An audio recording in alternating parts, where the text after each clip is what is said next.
Est-ce que vous vous dites dans ces moments-là où vous êtes quand même jeune relativement, mais on sent que vous êtes observateur et que vous avez une idée en tête, est-ce que vous vous dites: «Il faut que je prenne des choses là où je vais, de ce que je vois, pour les ramener plus tard là où je m'installerai»? Je pense qu'à l'époque, je m'en suis pas rendu compte, j'ai tout pris. Tout. Le positif comme des fois le moins positif. Et j'ai tout pris. Et au fur et à mesure que le temps passe, encore aujourd'hui, il y a des choses qui ressortent. Voilà. J'ai tout pris, ça a été rangé quelque part. C'est comme l'éducation quand on est enfant. On prend tout ce que nous disent nos parents. Il y a des choses qu'on n'a pas envie, donc on oublie. Mais en fait, on les oublie jamais, ces choses-là. Avec le temps, elles reviennent. Et suivant les situations, certaines choses nous aident, en plus. Et je pense que ma formation dans ces maisons-là, ça a été à ce cas-là, que ce soit chez Jean Crottet, chez Marie Vera, chez Roger Verger, Michel Guérard et après chez Alain Chapelle. J'ai tout emmagasiné. J'ai tout rangé à ma tête, classé, et il y a des choses qui ressortent encore aujourd'hui. La poésie de Michel Guérard dont vous parliez justement, vous l'avez perçue et est-ce qu'aujourd'hui justement elle résonne encore chez vous? Parce qu'on parle souvent de poésie, ça peut paraître très abstrait pour les gens qui nous écoutent, quand on parle de cuisine, de parler d'une approche poétique. Ouais, je l'ai perçu, je l'ai enregistré. Au départ, je l'ai pas reformulé à ma façon, et je pense qu'aujourd'hui j'arrive à la reformuler à ma façon différente. On se parle de quoi? On se parle d'une manière de raconter la cuisine, de la parler finalement? Une manière d'écrire un plat à la carte, une manière de construire un plat, une manière de servir un plat, une manière de raconter le plat, une manière d'emmener le convive jusqu'à ce plat-là, donc une manière d'assembler certains produits dans un plat. Tout était hyper réfléchi, poétique, et comme s'il écrivait juste quelques vers sur une page. Il était magicien. Il était magicien.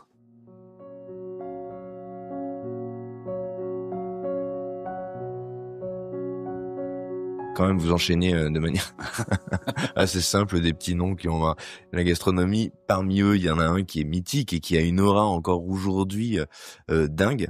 C'est Alain Chapelle. Oui, Alain Chapelle. Comment vous arrivez là-bas? Comment vous arrivez dans ces maisons parce que Pour moi, Alain Chapelle, il y a une chose qui le définit plus que n'importe qui dans le monde de la gastronomie. Vous prenez son livre qu'il a écrit en 73, il est encore d'actualité. Voilà. Le livre, il va avoir 52 ans. On se parle d'une vision, en fait. On se parle d'une vision, est d'actualité. De quelqu'un qui transcende. Il est d'actualité au moment où on dit qu'il faut, dans les années 70, je vais vous donner un exemple. On dit, on va travailler moins les roux pour lier les sauces. Vous savez, les roux, la maïzena pour lier les sauces.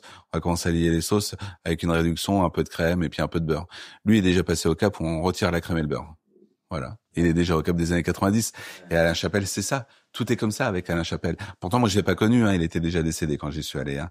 Mais, il restait tous ses fondements, hein. Quand je suis arrivé 3-4 ans après son décès, c'était Philippe Jousse, le chef. Il y a encore tous ses fondements en cuisine. Donc, qu'est-ce qui fait qu'il allait plus vite et qu'il voyait l'avant, en fait? Ou en tout cas, l'après, pardon, plutôt. Je sais pas, parce que moi, je l'ai pas connu, donc je peux pas me prononcer. J'aurais trop de respect pour parler pour lui ou parler de lui, parce que comme je l'ai pas rencontré, je pense qu'en fait c'était sa façon d'être et puis sa façon de voir la cuisine, et je pense pas qu'à l'époque il s'est dit je vais écrire ce livre-là ou je vais faire cette cuisine-là ou je vais utiliser ces méthodes-là pour dire dans les années 2020 on parlera encore de moi. C'était pas ça, c'était sa vision à lui, c'est tout. Sa vision. Moi je me rappelle quand je suis arrivé dans cette maison-là où je sortais de chez Guérard où on faisait des services de 70-80, je sortais de chez Verger où on faisait des services de 150 couverts. Je suis passé de 150 à 70 et de 70 à 30.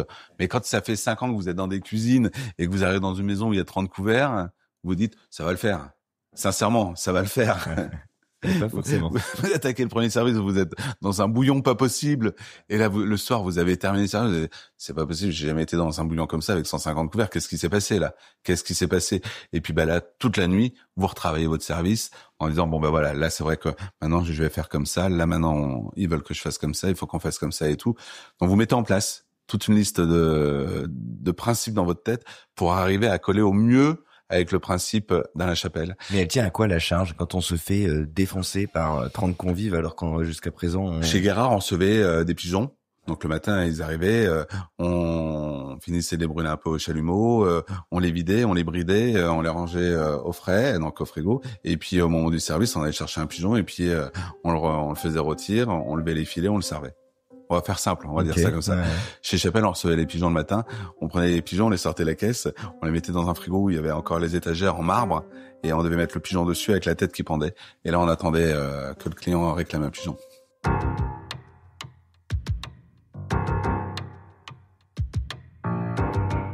Et on partait à 0, quoi. Donc là, quand vous avez vendu dans la soirée 3 pigeons, 2 poulardes et que vous attaquez avec le pigeon qu'il faut brûler, évider, brider et qu'après seulement vous commencez à le rôtir, là vous en vendez 3 dans la soirée. Derrière vous faites 2 poulardes où c'est la même façon.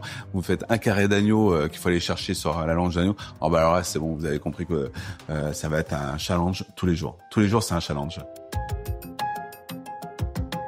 Imaginez un champion olympique, un médaillé d'or, quand il court ses 100 mètres, au lieu d'arriver en voiture, il vient déjà en courant pendant 10 kilomètres. Ouais, et il faut qu'il soit à l'heure pour démarrer les 100 mètres et il faut qu'il soit bon. Donc, on en est là chez Chapelle. Et c'est ça qui est magique. Parce que les premiers jours... Mais attendez, vous vous dites pas c'est n'importe quoi? Non. Les premiers jours, je me dis, j'ai fait n'importe quoi parce que j'y suis pas arrivé. Mais, et là, on découvre que on pousse à son paroxysme le dernier moment. Ouais, là, dernier moment. On part de 0 au dernier moment. Voilà. Et on a des mises en place le matin très à la cool. Parce qu'on oui. on n'a pas grand chose à faire. On voit la vague se lever au loin. Et là, midi arrive et vous faites 30 couverts. Et là, c'est une vague pas possible. Et puis là, vous apprenez dans votre organisation à repousser le moment où vous serez dans le jus. On en est là. On repousse le moment où on est dans le jus. Et après, une fois qu'on a réussi à repousser ce moment-là, on fait en sorte que tout soit archi nickel. C'est la magie de chez Chapelle aussi. Il y a un truc un peu kamikaze quand même. Chez Verger, j'ai appris à m'organiser pour faire 150 couverts. Chez Guérard, j'ai appris à faire en sorte que les 70 couverts soient de la poésie. Et chez Chapelle, j'ai appris à tout faire au dernier moment. Voilà. Et pour moi, c'était 3 maisons hyper formatrices. Et pourtant, 3 amis. C'était aussi leur magie. C'est que chacun avait une identité forte. Ils avaient des maisons différentes dans des lieux différents. Et pour autant, chacun était très proche. Vous allez sortir de ça quand même parce que c'est quand même hallucinant parce qu'on sent, déjà, vous avez fréquenté des maisons prestigieuses, des cuisines qui sont réfléchies, pensées, des auteurs. Mais vous, on sent que ça s'imprime tout de suite. On sent que vous le voyez, on sent que vous le percevez, on sent que... En fait, si on avait fait ce podcast il y a 28 ans, quand je suis sorti de ces maisons-là, je vous aurais pas dit tout ça, je pense. Eh oui. J'ai enregistré tout ça quand j'y étais, et je le ressors maintenant, en fait. Mais vous voyez bien que ça s'est imprimé. Mais ça s'est imprimé à l'époque. Une fois, ça s'est imprimé dans mon subconscient aussi. Ouais, bien sûr. Ouais. J'aurais pas su l'expliquer comme ça il y a 25 ans. C'est parce que aujourd'hui j'ai 50 ans et puis qu'avec la maturité et puis avec les années qui passent, je relis tout ce que j'ai vécu. Et vous revenez donc avec cet héritage qui n'a pas encore les mots mais qui s'est quand même imprimé chez vous, chez vos parents après tout ça. Donc en plus j'arrive dans une maison qui n'est plus étoilée à ce moment-là. Comment c'est vécu ça? Parce que c'est un truc, on a parlé justement de l'obtention de cette étoile assez rapide par vos parents. Moi j'arrive ici en 97 et mes parents avaient perdu leur étoile en 94. Ça a été vécu comment? C'est un raz-de-marée pour mes parents parce que ils s'y attendaient pas du tout, mais comme toute personne qui perd une étoile, on s'y attend jamais de toute façon. Donc c'est un raz-de-marée. C'est forcément une épreuve, c'est forcément douloureux. C'est une épreuve pour eux, c'est très douloureux. Ils sont en 94, réunion de crise, on se lève un lundi matin, on l'apprend à la radio à l'époque. Réunion de crise, ils ont perdu l'étoile. Moi, à l'époque, j'étais déjà chez Verger et ils ont perdu l'étoile. Et puis, comment est-ce qu'on fait? Comment est-ce qu'on redresse la barre et tout ça? Ils ont une chance dans leur malheur, c'est que la maison est bien implantée dans la région et ça continue à travailler différemment parce que c'est une maison qui n'a plus d'étoiles. Donc quand on travaille une maison qui a une étoile, on travaille d'une certaine façon et tout. Et quand la maison n'a plus d'étoiles, elle continue à travailler, mais différemment. Pourquoi? Parce qu'on peut plus proposer le même standing et les prix sont plus... Si, ça va. Mais on sent qu'il y a quand même une évolution dans la clientèle. C'est un peu différent. Les attentes sont plus les mêmes. Les moments choisis pour venir ne sont plus les mêmes.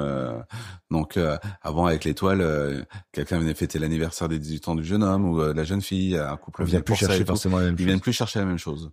Donc c'est tout. Donc c'est une optique de reconquête chez eux dès ce moment-là ou pas forcément? À ce moment-là, je sais pas réellement. Il y a déjà une optique de vouloir pérenniser la maison parce que mes parents sont installés ici depuis 87. Il s'est passé que 7 ans. Il y a encore des gros encours. Donc c'est une volonté de pérenniser la maison, de rebondir. Et moi, j'arrive en 97, 3 ans après. Comment on revient chez soi? Parce que c'est toujours un truc, ça. Est-ce que c'était prévu? Est-ce que vos parents avaient Moi, j'avais toujours dit que je reviendrais. J'avais toujours dit que je reviendrais parce que j'adore la Champagne, j'adore le champagne. Ouais. Oui, mais vous n'êtes pas obligé de revenir chez vous. Enfin, c'est pas une évidence toujours. Hein. Non, c'est pas une évidence. Mais j'aimais cette maison. Et eux, ils étaient contents de vous avoir. Oui. Et un jour, j'ai commencé à avoir papa au téléphone. Et pourtant, à l'époque, on n'avait pas de portable. Avant, on se téléphonait peut-être une fois tous les 10 jours, Ouais. puis une fois tous les 3 jours, une fois par jour, et puis 2 fois par jour. Et puis là, j'ai senti que il y avait un petit coup de lassitude. Il y avait plus ce peps que je connaissais de mes parents, ce petit clin d'œil qui brille quand on les croise et tout.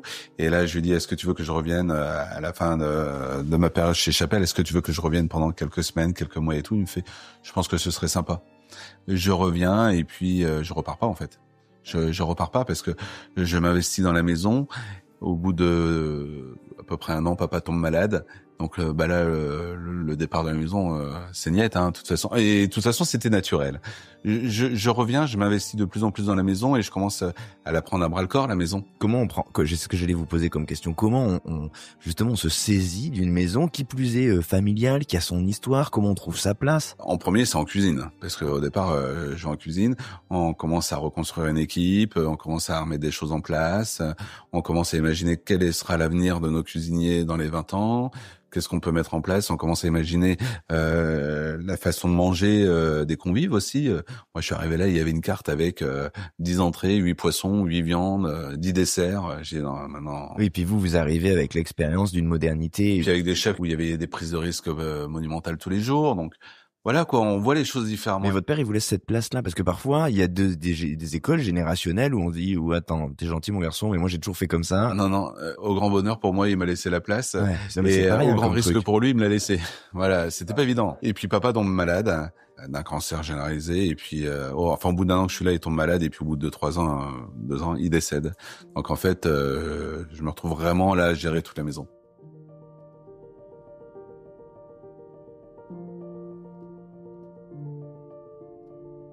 On regagne la première étoile en 2001.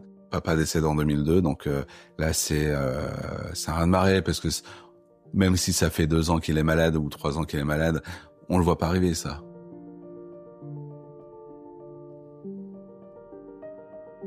Pas à 50 ans. Papa avait 50 ans, moi j'en avais 27. On voit pas ça arriver. On pense toujours que ça va passer. Voilà. L'autre jour, j'en parlais avec des amis médecins. Ce que papa a eu il y a 23 ans, quand il est décédé il y a 23 ans, aujourd'hui, la même chose, ils arriveraient à le sauver. Donc voilà, la vie évolue et tout. Mais bon, voilà, Mais c'est d'une densité incroyable pour vous parce que vous venez de récupérer, c'est caricatural de dire de venger, mais vous avez récupéré l'étoile qui avait été perdue, vous vous réinstallez dans les pas, vous récupérez votre maison, vous renouez avec ce cocon dans lequel vous avez grandi finalement. Et il y a cet événement, c'est un événement que je vis avec beaucoup de recul parce qu'en même temps, j'ai une maman qui a 50 ans qui se retrouve seule. J'ai une petite sœur qui a 23 ans qui n'est pas mariée et qui aura plein d'étapes de sa vie qu'elle ne vivra pas avec son papa. J'ai l'impression que à ce moment-là, tout le monde compte sur moi. Donc, bien sûr. Je me démène. Et puis voilà. C'est pas vraiment une impression, j'imagine, parce que là, pour le coup, vous êtes en première ligne à ce moment-là. 2002, donc il décède. On se remonte les manches. Hein. On y va. Hein. Il faut y aller. Et 2005, on a la 2e étoile.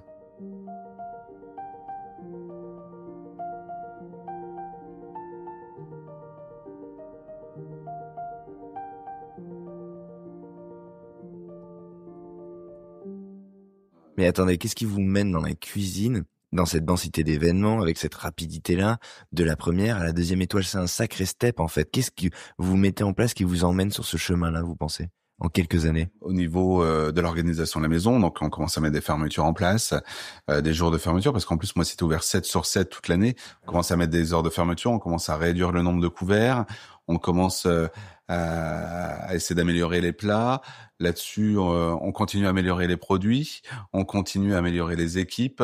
Socialement, on essaie d'avancer déjà à un cette peu plus époque, vite. parce que ça, c'est des thèmes qu'on entend Aujourd'hui, ouais. Ben, on les ouais. entend aujourd'hui, mais à l'époque, ouais. Ben ouais. Mais je partais de loin, il fallait que je reconstruise. Donc quand on reconstruit, on part sur des bases différentes. Là-dessus, j'ai un coup de chance. Je pense que tout ça colmate bien. Et puis on continue à travailler sa cuisine et tout. Et je pense que tout ça plaît aux inspecteurs. Comment elle s'est écrite cette cuisine? Parce que là, on se dit, vous avez fait pas un tour de France, mais pas loin quand même. On s'est parlé de la Côte d'Azur jusqu'à Eugénie, on est repassé par Chapelle, et puis vous revenez sur le ici. produit. Moi, ça a toujours été une cuisine sur le produit et sur les sauces. Donc aujourd'hui, c'est bien de dire sur les sauces. Mais il y a 25 ans, quand on dit sur les sauces, au moment où on rentre dans la mode de la cuisine moléculaire, on est presque has-been. On fait pas très tendance quand on dit à 25 ans, je fais une cuisine sur le produit, sur les sauces. Et vous avez envie de l'inscrire, ça quand même, vous. Qu'est-ce qui fait que vous, cet ancrage, vous l'avez? Pourquoi les sauces à ce moment-là, justement, où vous êtes un petit peu à contre-courant? Je suis gourmand. Je suis gourmand. C'est juste mon identité à moi. C'est ma façon de manger. C'est ma gourmandise à moi. J'ai envie de ces sauces-là et papa était saucier. Mais dans une génération où tout le monde était saucier. Non, mais vous vous laissez pas séduire par les trucs du moment, c'est ça que je veux dire. Non. Donc, je me laisse pas séduire. Donc, avec le recul, on se dit tant mieux. Mais à l'époque, c'est dur de pas se laisser séduire. Parce que... Mais il faut l'assumer. Il faut l'assumer. C'est très dur d'assumer. Moi, quand on a eu la première étoile, j'avais 26 ans. Et la deuxième étoile, j'avais 30 ans. Et quand vous avez des convives plein la sec, vous dites mais pourquoi vous faites pas ci, pourquoi vous faites pas ça? C'est dur à 30 ans, hein. C'est dur. Oui. En plus qu'on est dans une stabilité un peu fragile, en ayant perdu papa très jeune, en ayant la maison à faire tourner, en l'apportant, en ayant à ses côtés maman, ma sœur, tout ça c'est un peu fragile. 2004, je rencontre ma femme avec qui je suis encore aujourd'hui depuis plus de 20 ans maintenant, et elle m'apporte une certaine stabilité. Elle m'ouvre les yeux sur beaucoup de choses. Parce qu'elle est pas du milieu ou parce que justement elle est pas du tout du milieu. On commence à construire quelque chose d'assez extraordinaire dans notre complicité. Et à ce moment-là, elle travaille toujours pas avec moi, mais elle m'apporte beaucoup. Mais vraiment. Parce que quoi? Parce qu'elle vous fait sortir de la tête du. Ouais, parce qu'elle a une vision de cliente et non pas une vision de restauratrice. Ouais. Et là, je commence à mieux comprendre certaines choses. Pourquoi certaines demandes, pourquoi ça et pourquoi pas ça. Je regarde de l'extérieur grâce à elle. Et en mars 2005, quand on a la deuxième étoile, on continue à échanger beaucoup là-dessus avec ma femme, qui connaît pas du tout l'histoire Michelin, qui connaît pas du tout donc la gastronomie. De toute référence elle était cliente, mais pas experte dedans, quoi. Et on continue à analyser ça ensemble et tout ça. Et puis c'est ce qui me reconstruit. Parce qu'entre le décès de papa jusqu'à la deuxième étoile et la rencontre avec ma femme Magali, je suis tête baissée dans un système où je me rends pas compte. Je me rends compte de rien. Et en étant peut-être même un petit peu, on va le dire, un peu insociable. Ouais. Donc, vous êtes dans votre bulle, vous êtes, ça trace. Parce que j'ai le temps de rien à côté. Oui. J'ai le temps de rien. Et puis il faut survivre. Il faut survivre, il faut tenir, voilà. Et 2005, la deuxième étoile arrive, c'est un grand bol d'oxygène. Ça a été un vrai virage, et ça, je remercie énormément le Michelin de m'avoir fait confiance à ce moment-là, parce qu'ils m'ont donné comme une feuille de route où le parcours écrit depuis 7-8 ans que j'étais là était le bon chemin, et que j'étais encore sur le bon chemin. Ça confirme. Et ça confirme, et ça me donne un bol d'oxygène énorme. Je le dis assez souvent pour tous les inspecteurs qui étaient au Michelin à l'époque et qui me font confiance, je les remercie encore aujourd'hui. Et pour certains qui étaient et qui sont encore aujourd'hui dans le Michelin, je les remercie encore, parce que cette deuxième étoile a été un vrai bol d'oxygène. C'est rare d'entendre cette parole, parce que la deuxième étoile, en général, c'est surtout une espèce de lame de fond qui arrive et qui est d'une densité dans ce qu'elle a comme conséquence incroyable. Aussi, mais en même temps, ça m'a donné un bol d'oxygène dans le sens où j'avais perdu papa 3 ans avant, j'étais en train d'essayer de tenir une maison qui était énorme et tout, et arrivé à un moment, eux m'ont confirmé que j'étais sur la bonne voie. Donc c'était à moi de pas me perdre après. Ouais, bien sûr. Ils m'ont pas dit tous les jours au téléphone, Arnaud, continue comme ça. Ils m'ont dit une fois, et puis c'était à moi de pas me perdre. Mais ils me l'ont confirmé à ce moment-là, et je pense que c'était un moment où j'en avais réellement besoin au fond de moi. Et eux, ils arrivent, et c'est quand même Michelin. Je veux dire, c'est pas anodin. Donc ça veut dire que tout ce que je fais en ce moment, c'est bien. Voilà, c'est ce que je me dis. Et voilà, c'est top. Et là, c'est un bol d'oxygène, parce qu'en plus, ça arrive à un moment où je veux commencer à faire beaucoup de travaux dans la maison, à la rénover, à la moderniser, à la rendre plus contemporaine. C'est pas toujours gagné d'avance non plus quand on a une clientèle qui a connu la maison beaucoup plus classique et tout. Vous savez, la première étoile, le décès de papa, j'attaque des travaux où tout ce qui était classique, je remplace par du contemporain. D'ailleurs, la clientèle, elle est un peu violent. C'est un peu. Et en même temps, c'est clair que c'est dur pour la clientèle. Ils viennent dans une maison où ils ont l'habitude de voir papa, dans une maison qui avait, on va dire, plus ou moins une étoile à ce moment-là, avec un certain style. J'arrive, on change de style, on regagne l'étoile, papa décède, ils ont affaire du coup, ils me voient moi à ce moment-là et tout, et je leur retire les fauteuils Napoléon pour mettre le Corbusier. Donc c'est beaucoup de changements aussi à l'époque. C'est pas facile quand même de s'emparer d'une maison comme ça justement. Mais vous avez pas peur à ce moment-là? Si, j'ai peur tous les jours. Et encore aujourd'hui, j'ai peur de toute façon, donc ça changera pas ça. On fait quoi de ça? On fait quoi de la peur? Ouais. On essaie de la rendre positive et de faire avancer les choses. C'est tout.